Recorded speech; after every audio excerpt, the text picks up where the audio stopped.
morning, this is DJJohnny at JDM FM, and I've had a request to do around Sankey and Penketh and that sort of area. Now, funnily enough, it's on the other side of where I live. I live on the other side of town. I live in a place called Padgate. This is Penketh and Sankey, which is on the west side of Warrington, not far from Warrington. In fact, Warrington is a hop, skip and a jump away from over there. And I'm going to try and explore this sort of area, which is an area which I'm not really familiar with and not really seen very much of it in the past, so I'm looking forward to doing this video. I've started here at Sankey Valley Park. Sankey Valley Park is the most beautiful, beautiful place, especially in the sunshine as it is today. This is Sankey Brook. Now, Sankey Brook is steeped in history. Well, I say the brook and also the canal. You've heard of Sankey Canal. Well, Sankey Brook and Sankey Canal go hand in hand with each other, and there's lots and lots of industrial work that's taken place over the years. But this video is going to explore those areas as well as Penketh itself and Sankey. I think it may be a few videos, so watch this space. Anyway, let's have a look at what's going on, and we'll hopefully enjoy our day.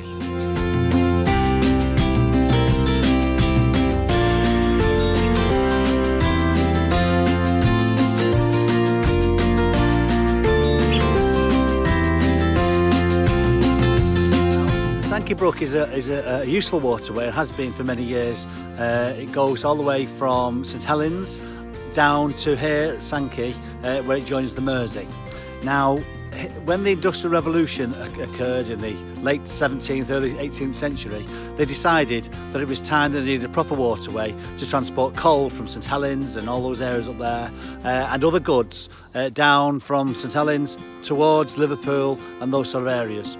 And the only way they could do that was by making a new canal or widening the existing brook. So in 1755, they went to Parliament to try and get the Act through to make this brook navigable, so they could actually get big Mersey flats, big boats down here to transport the goods for the Industrial Revolution. So the plans were approved to extend the brook to make it wider and navigable for the future, which is amazing. The problem is that the brook is very, very windy, and very, very difficult to navigate. So to make it wider and bigger was going to be a real challenge.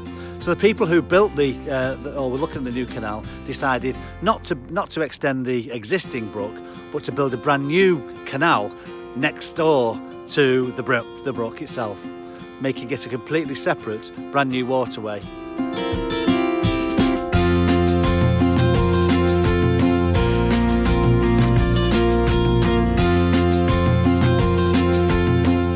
It was a bit of a deception really, because I think it would have been very, very difficult for the Act of Parliament to get through if it was going to build a brand new canal, the first canal in the country for industrial work. Amazing. So in 1757, the very, very first industrial canal in England was built, and here it is behind me.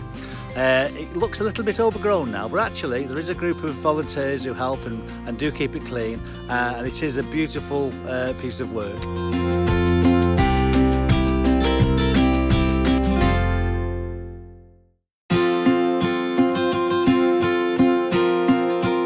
The canal has been extended a number of times and is now something like 15 miles long, all the way from St Helens up to Spike Island in Widnes.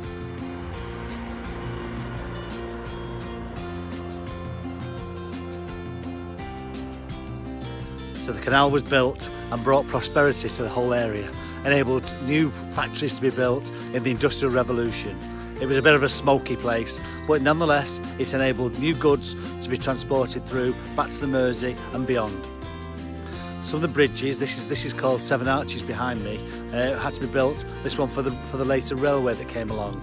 And you can still see the part in the middle there where it's straight across. It used to be ironwork that did, and the bridge itself used to lift so that it would allow the Mersey flats to go past with the huge masts.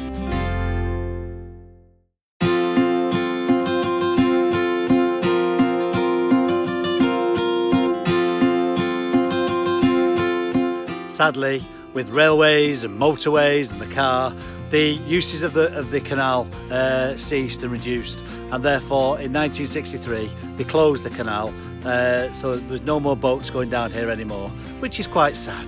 Oh.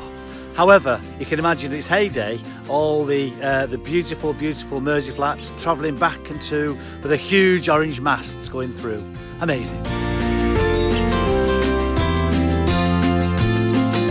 So there were bridges that were raised and there were bridges that swung, but the priority was the traffic going along the canal. So the Mersey flats had total priority over everything. Even trains had to stop when the later trains came.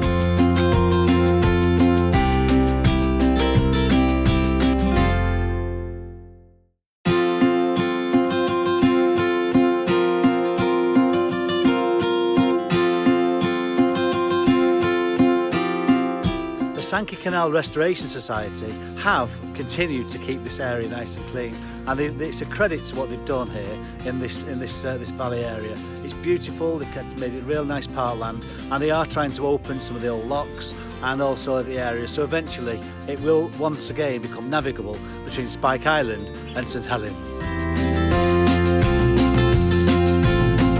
That was the Sankey Valley Park. What a beautiful, beautiful place it is. Really lovely. We saw how the very, very first canal in the country was built, the first industrial canal, and it was all actually built by hand. There was no excavator or anything like that in those days. And we also saw a slight deception that the people who built the canal made when they told the government that they were going to extend the existing brook, but in fact they built a brand new canal next door to it. Whoa. Anyway, I hope you enjoyed that little talk around Sankey Valley Park. Worth a visit if you get the chance to come over to Warrington. I'm going to carry on my travels now to see what else I can find in the Sankey and Penketh area. Anyway, whatever you're doing, hope you have a fabulous time, and see you again very, very soon. Bye.